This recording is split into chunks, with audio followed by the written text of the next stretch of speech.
There's no one in the world today could beat me. Welcome back to the Big Fight Recap here on BLTV Classic. There comes a time in every great boxer's career when they have to beat the man who beat the man. And while Larry Holmes wasn't technically the lineal champion in 1988, in the eyes of boxing fans, he was the must-have name for any heavyweight resume for a fighter to truly claim flag-bearer status in the heavyweight division.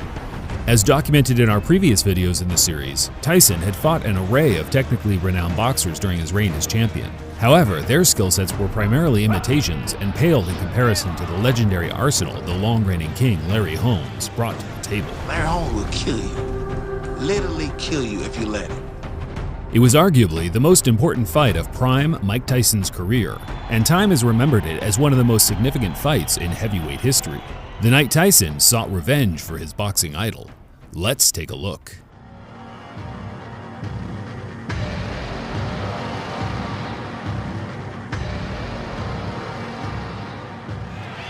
Now let's see if the pace changes or anything. Good right hand, good combination, scored!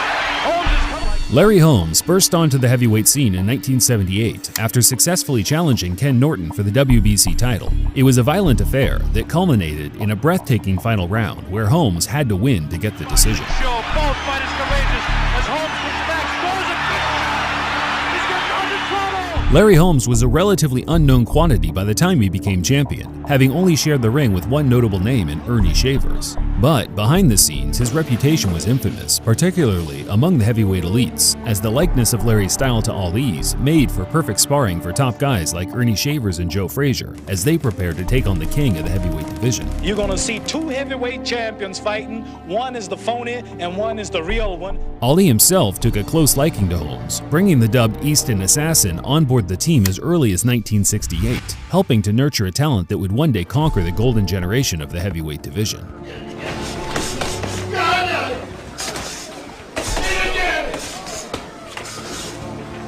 After capturing the title from Norton, Holmes wiped the floor with the rest of the 1970s dwindling contenders, where a certain Michael Gerard Tyson paid close attention while serving time in a youth correctional facility. I want Larry Holmes to get in the ring and prove to the world that he's the reigning heavyweight champion that he say he is. With a multitude of talented young fighters on the rise in the early 80s, Holmes had his work cut out for him as he led the charge as the new face of the division.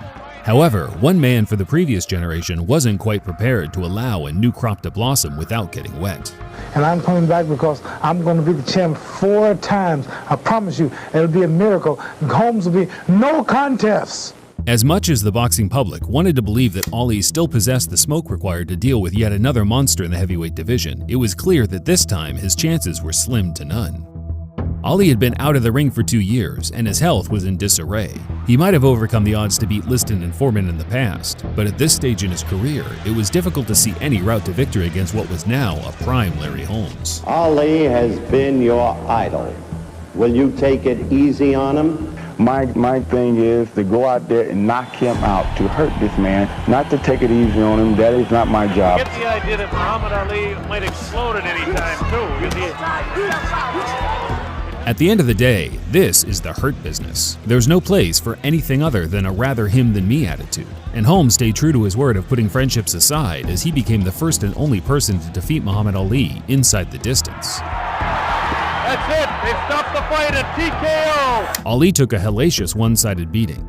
It was a tough watch for all involved, but it struck an even deeper chord with a young boxer from Brooklyn whose trainer had a close personal relationship with the surmounted former icon of the ring. Well, my adopted father and my mentor, Customato, is very close with Ali, and their birthday's on the same day, January 17th. And every day they call each other to talk crap, and when they call them, I'm on the other phone, and I'm listening to the conversation.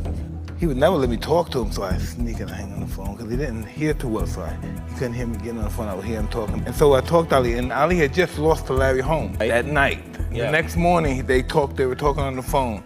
And Cuss was mad that they lost, and then after all of a sudden he said, hold it, I got a 14-year-old kid, black kid here, he's gonna be champ of the world. Tell him to listen to me, okay? Tell him to listen to me. He said, okay. But I'm crying while he's saying it. When I get big, I'm gonna get him for you. When I get big, not when I'm a champion, when I'm a top fighter, when I get big, because I'm only 14. But then when I get big, then I'm saying, I'll get him when I get big, I'm gonna get him for you.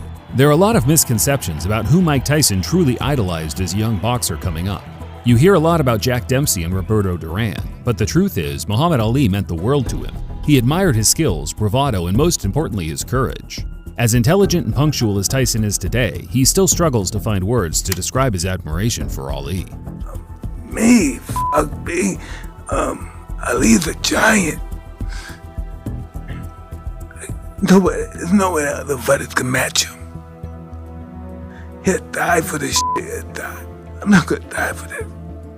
Larry Holmes was prepared to face the backlash of defeating the world's biggest sporting icon as he tried to save face in the direct aftermath by crying in his post-fight interview. It hurt you to punish him that way, didn't it?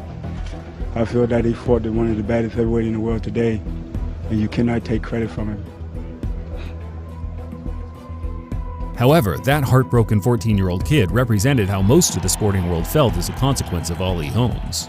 Larry was now the villain, and the press pushed this portrayal so hard that Holmes himself eventually succumbed to the narrative, as stories of Larry relentlessly beating his sparring partners, all the while trashing former kings of the ring, propagated and overshadowed the greatness he was producing in the squared circle. I mean, if you really want to get technical about the whole thing, Rocky couldn't carry my jockstrap. If I hurt your feelings back there, so f***ing what? As unlikable as Holmes seemed, his run as champion warranted respect. He made 19 world title defenses, with 8 of those against young, undefeated rising top talents. He took on all comers and left no stones unturned. By 1985, he'd amassed a record of 48-0 and would only suffer his first defeat at the hands of what many felt was a robbery against Michael Spinks. I don't think there's going to be a lot of agreement, Ray, with that decision here at the Hilton Hotel.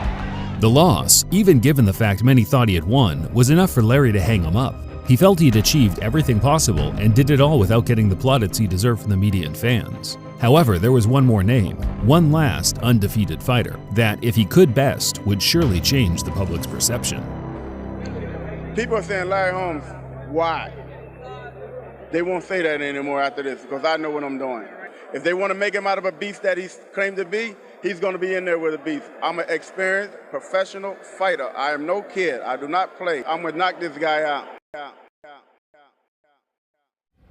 To me, guys, the real issue here is how Larry Holmes is going to deal with this force of nature in front of him when he gets hurt. Larry Holmes returned from an 18-month hiatus on January 2nd, 1988, to challenge Mike Tyson for the undisputed heavyweight championship. Tyson entered the ring with his idol Muhammad Ali, who whispered, "Go get him for me, champ," in Mike's ear just before the first bell sounded. Hang on. Yeah, I think that's really been the mystique of this fight this week, and I think that's really what's made it the event that it is. Round one. I called Larry Holmes from my home. But once again, the popular school of thought is that Larry Holmes is going to have to back up Mike Tyson. Nobody's been able to do it yet.